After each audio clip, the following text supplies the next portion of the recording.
First step. Welcome to the premiere of Gorilla Position, a brand new UK podcast bringing you closer to the action of WWE. And when the road ahead is long, it's so awesome. It's exciting. It's fun. I'm very excited. I'm looking forward to it. Be guided by the stars.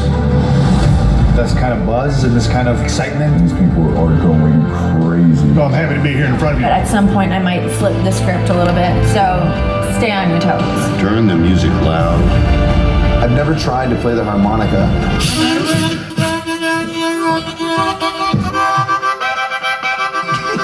Oh, God. And don't stop till you hit 100.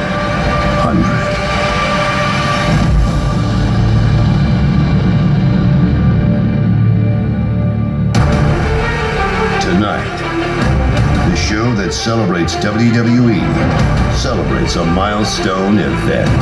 So far, I like the presentation of the show, the professionalism, the enthusiasm of the crowd participation. As Hug Life spreads the love. I grew up same as them. I'm just a huge fan. It's infectious. And a Demon King returns. It's smooth sailing, man. I'm ready.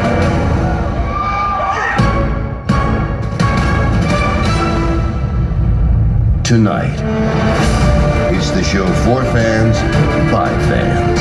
Gorilla position. Gorilla position. Gorilla position. Gorilla position. You want it? 100 is our destination. You need it. And it's only the beginning. Come get it.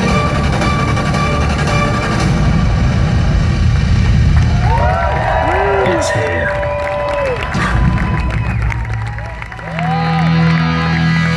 And now, it's Gorilla Position live.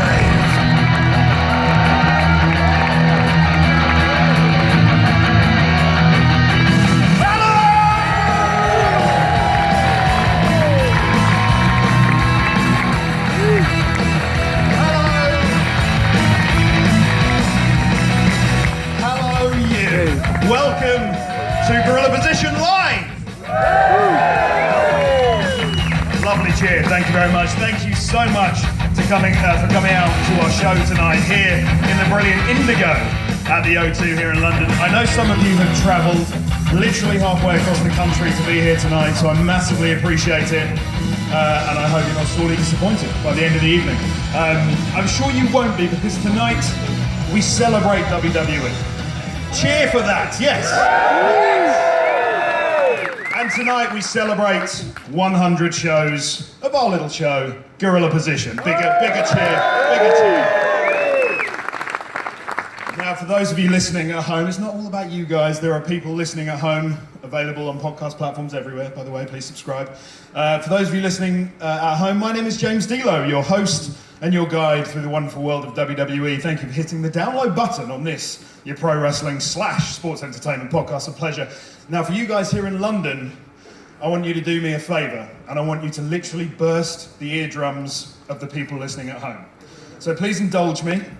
If, ladies and gentlemen, you are excited about hashtag GP100, give me a hell yeah. Hell yeah! It was all right. It was a bit underwhelming. I think we can do better. I know I might not have the swagger, the aggression, the beer drinking abilities of Stone Cold Steve Austin, but imagine, if you will, me in nothing but a pair of black trunks and a knee brace. Imagine that. It's a nice image, isn't it? Thanks. Make you feel sick. But we can do better than that. So, once again, if you're ready for GP100, give me a hell yeah! eardrums burst. Thank you very much. Now many of you are loyal listeners of Gorilla Position. You've been here since day one.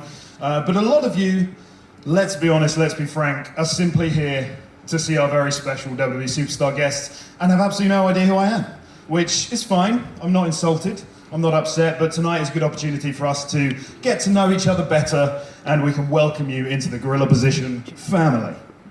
Just going to change my cue card. Now, our show is a celebration of WWE. I began GP back in January 2015. I recorded the show with acclaimed writer, journalist Rob Lee. Shout out to Rob Lee. And it's there you go, some Rob fans in the house.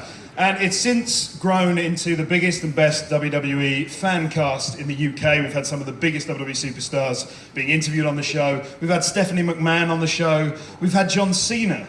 We've had... You're still booing John Cena? Come on, guys. We've had Roman Reigns on the show. Better. We've had literally every WWE superstar you can imagine on the show. And we call it a fan cast, by the way, because we are fans. As the amazing video package at the top of the show, made by my editor, Simon. Love you, Simon. That was an incredible WWE-esque video package, right?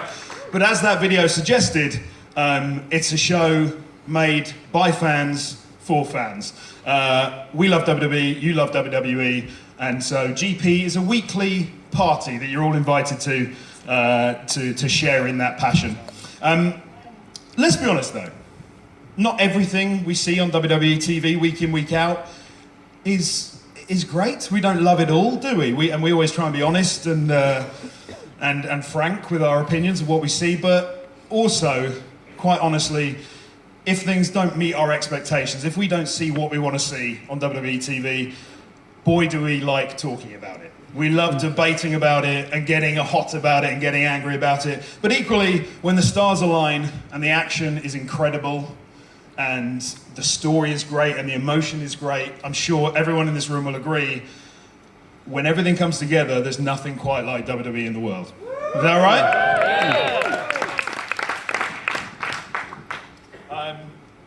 And WWE is all about fan engagement. And Gorilla Position is all about fan engagement, hence tonight's event for you guys. So I'm just very happy to say that for the last 2 years and moving forward as well, Gorilla Position is a great platform in the UK for us fans to join in that conversation. And thank you to everyone for bringing us to 100 shows. Boom! Woo! And we really have been talking about WWE a lot since GP aired for the first time in January 2015.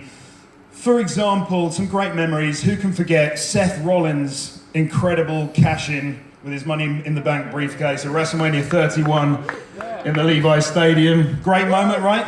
Yeah. Say what you like about John Cena. But his work in the US Open was some of his best work, and he proved, I think, that he is one of the best sports entertainers. What was that? Come on, let's get that going. Cena sucks. Cena sucks. But come on, I think we all have to agree he is one of the best sports entertainers on the planet. Yeah? Come on. Give it up for John Cena. Give it up for John Cena. How about the fans tearing down the Roman Empire? Only for the WWE to build it back up again. Oh, come on. He's their guy. He's their guy. You need to get over it. You need to get over it. He's the guy. He's not a nobody. Come on, man. He's an incredible athlete. What did you guys think about the first NXT in Brooklyn? The first 15,000 sellout in the Barclays Center in New York last summer. Sasha Banks and Bayley tearing down the house in a masterclass of a match. Round of applause for Sasha and Bayley. Yeah? This year we've seen a phenomenal debut. Yeah. Come on, yeah. AJ Styles. AJ Styles. AJ Styles. And we've said an emotional goodbye. Hashtag thank you, Daniel Bryan. We've seen a brand split, and we've seen a Demon King rise and fall. And talking of falling, we've seen the highest of highs, and we've also seen the lowest of lows. They're not a gimmick. It is two blokes selling timeshares in the Caribbean. That doesn't make them bad guys, it makes them travel agents. It's not a gimmick, I still don't get it. But the point is WWE is a beast, and it keeps moving forward, it keeps evolving, it keeps changing, and I'm very happy to say that Gorilla Position is along for that bumpy but thoroughly enjoyable ride. Now, let's crack on with GP100, shall we? Now, I want to bring out, first of all, one of my co-hosts on the show. He's a WWE lifer. He spends about 22 or 23 hours of a 24-hour day on the WWE network. That is no joke. Every time I call him up, I'm like, hey, what are you up to? And he's like, oh, I'm just watching Unforgiven 1998. Every time he's watching a pay-per-view. I don't think he works. Honestly, I don't think he works. He's the DJ who you heard playing some tunes during the pre-show. Some great wrestling tunes. He's a rapper, he's a podcast host. He does very bad impressions and even worse Ric Flair struts. If we ask him nicely, he might do one. Weirdly enough, he's named after a frying pan. No joke. He is the man they call Skillet.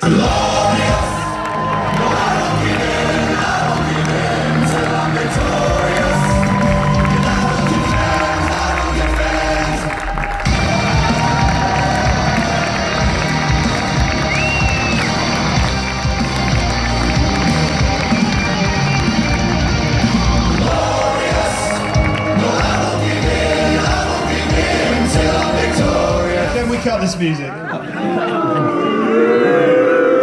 See? Why did you choose Glorious for you to come out to? Because it's GP100, baby, and it's glorious! Alright, fair enough. You Exactement. So here we are, Skills. Right. I call him Skills, his name's Skillet. Yeah. We'll never reveal his real name. No.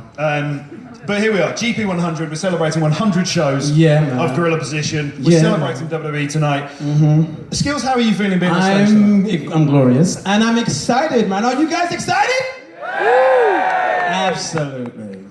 Now, lest we forget the other man who makes up our three-man booth. Yeah. We call ourselves that because we are three men, although we never sit in a booth, which kind of unravels the whole thing. But he is a writer for WWE Kids magazine. He is an editor of Kick magazine. Mm-hmm. Talk to him. Footy, lads. And he's a lads. Orange wedges. Keeper. Yeah, I hate football. Not me. I know nothing about football because I enjoy real sport like wrestling. Thank you very much. And he's a content producer for Talksport.com/WWE. Mr. Ash Rose, but I think, from what I can gather, Ash Rose is backstage somewhere here at the Indigo at the O2. Can we get, there he is. Ash Rose in the social media lounge. What up, Ash? Ash, what's up? Is there a delay? Ash, what are you doing in the social media lounge tonight? Yes, James, yes, I'm here. I don't think it's quite a social media lounge. I don't think the budget quite allowed it, but I've got my iPhone. Does that help at all? Yeah, that'll do. Well, anyway, why are you backstage? What are you doing? Well, James, I'm waiting for one of our very special guests tonight. I'm super excited. I don't think they've quite arrived yet, so I'm just kind of waiting around. But remember, you can join in the conversation tonight on Gorilla Position Live using the hashtag GP100. So get involved. Back to you, James and Skillet. Thank you, Ash. Thank you, Mr. Ash Rose, ladies and gentlemen. Give him a round of applause for Ash Rose. Doesn't he look coming to the light? Yeah, sorry, what am I doing? I'm walking away from the just spotlight. Meandering like a fool. Ash Rose, bit Tom Phillips there. Yeah, somebody shouted out. Oh, did it? Yeah, bit Tom Phillips. Yeah. But yes, joining the conversation, hashtag GP100. Now, it's weird actually that he's backstage waiting for one of our guests. I didn't understand that. It doesn't make sense because I can literally see both our very special guests just on the side of the stage right now. So I'm not sure what Ash is playing at, but I'm sure we'll get to the bottom of it. So with that said, let's get on with the show and get some superstar guests on the stage. Yeah, baby. Skillet, you take your position on your deck. All right. Cue up some epic music. And let's get some star power on the stage, shall we? Because that's enough of me. First of all, it's the wrong order, mate, but nice try. First of all, a legend of the indie circuit. A man who's wrestled across the globe, perfecting his craft, and he is now one of the biggest prospects in WWE as the company moves into a new generation. We tried booking him, he was too expensive. He is the founding member of the Bullet Club. Woo! All right, skills. So, he is the Demon King. Ladies and gentlemen, he is the first ever WWE Universal Champion. Please go wild, please go crazy. Please applaud and scream for Finnbalor!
I feel like the first talking point should be those socks. That's like a tribute to Dusty, right? In a way. There should be yellow polka dots, but I like him. I feel like there's a lot of love in the room already, but maybe we can squeeze in a little bit more. I think we should get our second guest out. My second very special guest on GP100 tonight. She is one of the 4 horsewomen. She took NXT by storm, and she's literally changed the face. She's helped change the landscape of women's wrestling. She's currently living her dream on the main roster of WWE, and no offense, Finn, but she's got the best entrance ever. Ladies and gentlemen. Oh, the fighting words. Woo! I'm so sorry. But, all right. Someone cut Skillet's mic off. But she does, and we're about to prove it. Ladies and gentlemen, please go wild for the hugger, Bayley!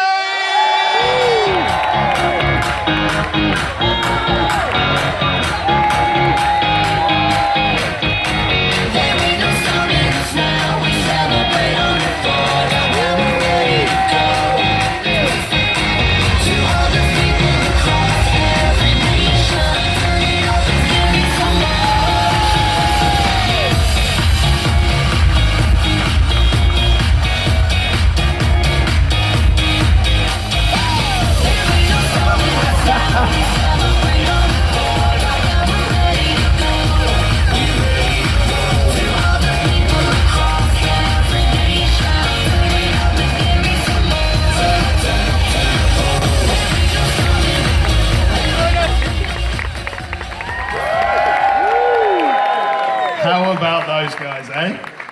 Great entrance. It's a good entrance, right? It's a great entrance, man. It's all right. It's pretty good. I mean, yours is amazing, though, so I wouldn't compare the two. It's a little... Yeah, they're very different. Very different. They're very different. I think that's what we'll say. Bailey's, believe it or not, is not as easy as it looks. It's not. Because I did do it once. We've seen the social media posts. It's tiring. Yeah. So thank you so much for joining us on our 100th show. Delighted to have you both here. Let's have one more round of applause for Bayley and Finnbalor.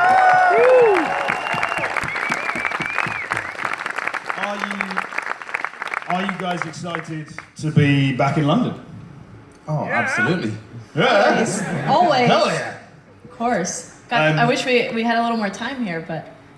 Go back tomorrow, don't you? Going back tomorrow. Ridiculous. However, you are here specially for GP100. Yes. So that's awesome. That's awesome. Did you get a chance to do anything this morning? Finn, there was talk of you going to Lego World. Has that happened?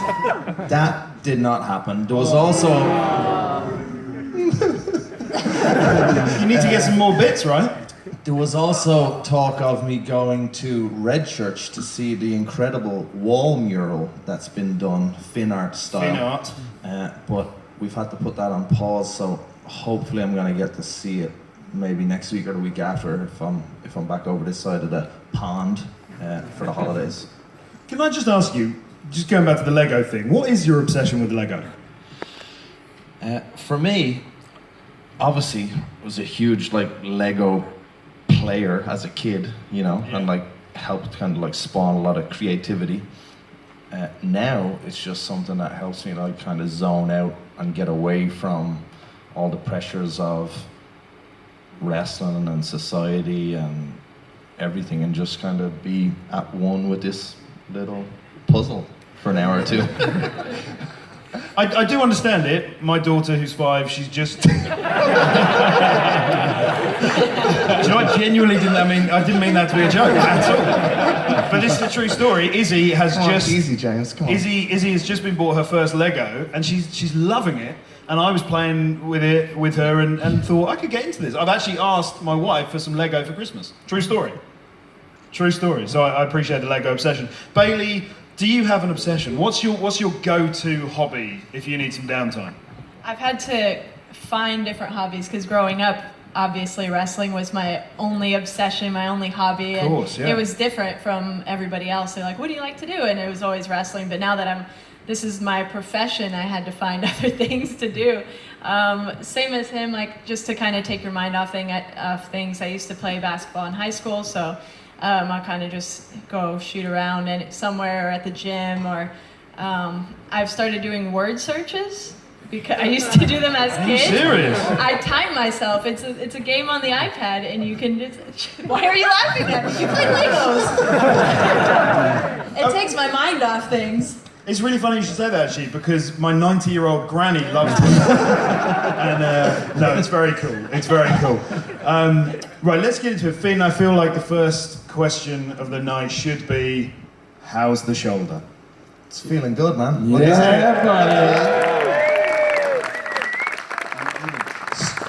Sir, I've got a question. I ask the questions around here. Put your hand down. See me. Any updates on your return? The target and the goal the whole time since the accident happened has been WrestleMania, and that hasn't changed. There's a possibility I may be ready a week or two before that, but as of now, the target's WrestleMania, and that's what I'm aiming for. Skillet, he says. So not the Royal Rumble now? Not the Royal Rumble as I'll take number your spot one. in that for you. I'll cover Number you in one, that match. entry or something, maybe. You're predicting that Finn wins the Rumble, Absolutely. right? Absolutely. How would people feel if Finn won the Royal Rumble this year? I feel like that might be a popular decision. I definitely think it would. I really believe in the power of positive thinking and the power New of... day? and the power of people's collective thoughts, spawning what will happen in reality. And so maybe if everyone does believe that Bo Dallas, that I can win the Rumble, then it's not impossible. Okay. Ooh. Spoiler alert. But and perhaps the person you eliminate to win the Royal Rumble is that dastardly Seth Rollins because of what he did to you.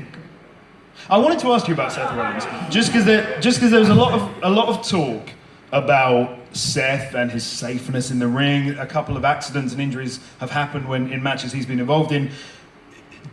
Were you annoyed at him in any way? Can you sort of quell those rumours? there was absolutely zero tension or annoyance between me and Seth prior to or after what happened at SummerSlam. Obviously what we do in the ring is very dangerous. Seth has been maybe unfortunate to be in the same situation once or twice, but you know, for me, I've been doing crazy stuff for 16 years and it was bound to catch up with me eventually. And it caught up with me at SummerSlam, but that wasn't due to anything. It was just that time, that place, that moment. It wasn't to do with, you know, anything being the event, SummerSlam, Seth, the match, the title. It was just, you're bound to get hurt eventually. You know, if you're doing this 250 days a year for 16 years, I had it coming. I can't believe it happened at SummerSlam, though. That's annoying. Served it. Can I ask a question about SummerSlam? I mean, what did you think about that match? I know you had the injury quite early. Were you disappointed in how the match went? I mean, I thought it was a brilliant match, but you personally, obviously being in the profession, did you find, you know, it didn't go the way you wanted it to, obviously, because of what happened? I always find that nothing is ever as good as you expect it to be, or as bad as you expect it to be. Like when you're, you know, approaching a match like that. Obviously, things changed in the match and changed the course of the match. But you know, instantly when I hit the barrier and I felt my shoulder pop, I knew that there was two things that can happen here. You can be the person who blew his chance and got stretchered out at SummerSlam, or you can suck it up, pop your shoulder back into place, and finish the match. So it took me 16 years to get there, so there's no way I was getting stretched out. And people say they learn how to fall. What's that moment like when you pop your shoulder back in? Can you describe that pain? Is that the worst pain you've ever felt? Physically? Not emotionally. Believe it or not, this is terribly emotionally painful just talking about it.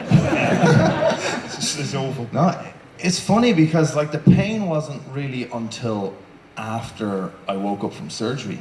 You know, I was kind of on this like kind of autopilot mode of just kind of, I had a task that I had to do. So when I got hurt, my shoulder's out of place. The task is to get your shoulder back into place, so pop it back into place. Then I look around and go, okay, I'm outside the ring, so the task is to get back in the ring. And you know, it's not one like step at a time. Yeah. So it's literally one step at a time, one spot at a time. You know, minute by minute. And as the 1, 2, 3 hit, and I won the title, my kind of emotions weren't getting the better of me. I was still in the mode of, okay, what's next? And I wasn't saying, yay, I won the Universal title. I was thinking, okay, now I gotta go get this fixed. So I gotta get back to the gorilla position. Hey! Good boy. As quick as Rehearsals possible. went well. As quick as possible, and talk to the doctors and see, you know, when can we get this fixed and how bad is it and what do we need to do to get me back in the ring. And, you know, it was very much kind of me kind of trying to calculate everything in my brain, you know, and figure out how to get back ASAP. ASAP, please. Now let's stop talking about the injury. It's not all about you, Finn. I want to talk to you both, and actually, because I was with you guys very recently. I was just poking non-stop.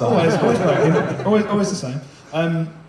I was with you guys in New York recently. I don't know if you guys are aware, but we're making a Channel 4 documentary, which is going to be released in a couple of weeks, around Christmas time. Channel 4, I followed Charlotte and Sasha Banks in the build-up to their Hell in a Cell match in Boston. So we're doing a documentary about that and the rise of the women's division in WWE. Yeah, the women's division in WWE. So make sure you check out that show, because it's going to be awesome. But these guys were part of that, and we were doing some interviews. And we were talking about generally the fact that in WWE now there is a whole new generation of talents who grew up, like you guys, obsessed with WWE. So now it's a roster full of talents who are literally living their dreams and getting to step into the ring on the grand stage of WWE. So, do you feel like it's a really exciting time to be involved in this business? I think it's one of the best times to be involved and to be a fan, especially if you're a fan of NXT, which all of us are. It's just very different. They're all, you know, I grew up with the Attitude Era, which was just incredible. You can never compare anything to that. And then I kind of feel like this is kind of like a different, I don't know, a different kind of Attitude Era that we're going through right now, especially like what we did in NXT and what's going on there. It's just, everybody's so different. There's so many different unique characters, and there's just such a drive. Like you said, so many of us grew up as wrestling fans, so what we grew up watching is what we strive to be and better, and I think that's what's going on right now. And Finnbalor, Kevin Owens, Big Cass, Enzo, everybody's just such fans. They want to take it to the level that they remember falling in love with it for, if that makes sense. Of course, absolutely. And so let's, if you don't mind, go back to the beginning and talk about your childhoods and how you grew up loving wrestling. I mean, both from very different worlds, Bray, County Wicklow Island, and you're a California girl, Bayley. So different worlds, but what was the sort of landscape like in the wrestling scene in your respective areas when you were sort of just breaking in? Well, for me in Ireland at the time, we're talking like 1999, 2000, there was no local independent scene at all. So what I actually had to do was I had to come to England, and not too far away from here is a little town called Sittingbourne, Kent. I know it very well. I know it very well. And